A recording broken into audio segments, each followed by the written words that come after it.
मंदिर की सवारी को लेकर जो भ्रम फैलाया जा रहा था शाही शब्दों को लेकर, वो हमारे देश के सर्वोच्च आद्य शंकराचार्य की पीठ जो होती है उनके आचार्य शंकराचार्य जी ने उसमें पूर्ण तौर से संतुष्टि करने जवाब दिया है।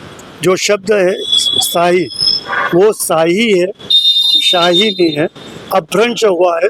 इसलिए शाही का अर्थ भी उन्होंने बताया है कि शाही का अर्थ होता है शेष और सवारी का अर्थ होता है वारी। वारी का अर्थ है गंगा, और जिस गंगा को शेष को लेके भगवान महाकाल चलते हैं वो सवारी, वो शाही सवारी। जब उन्होंने इस बात का स्पष्टीकरण कर दिया तब देश में किसी प्रकार का भ्रम नहीं रहना चाहिए और विद्वानों को भी अब इसका भ्रम नहीं फैलाना चाहिए। अभी अभी हमने अखाड़ा परिषद के अध्यक्ष ने भी इस प्रकार की बात कही थी, तो शायद अखाड़ा परिषद और कुछ महामंडलेश्वर हमारे यहाँ जो है उन्हें व्याकरण का पूर्ण ज्ञान नहीं है, उस संस्कृत का ज्ञान नहीं है, शब्दों का शायद ज्ञान और अनुभव कम है, इसलिए वो इस शब्द को लेकर बार बार वे बात उठाते हैं जो अनुचित है।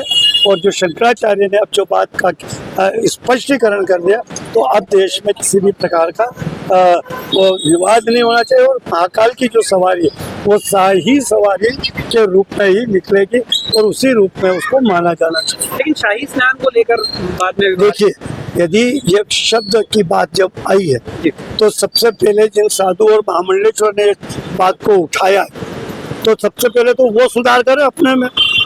वो शाही शब्द लिखते थे, शाही स्नान, तो शब्द तो आज इतने सालों से, वो तो गुलाम थे, कितने सालों से नहा रहे हैं, सतयुग से ही नहा रहे हैं ना।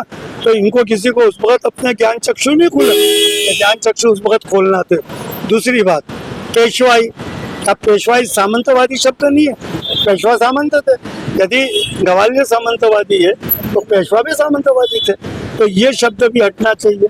और एक और बात मैं आज आपसे कहूँगा, ये छोटी छोटी बात है, शब्दों की बात है। यदि देश के व्यवस्था को हम गुलामी से दूर ही करना चाहते तो आचार्य महामंडलेश्वरों को और हमारे अखाड़ा परिषद के अध्यक्ष जी को इस देश में से जो आगरा के अंदर बना हुआ किला है, जो हमारे यहाँ बड़ी बड़ी शाही मस्जिदें हैं, शाही इमाम बाड़े हैं, इन सब की गुलामी को दूर कराने के लिए बोलना चाहिए।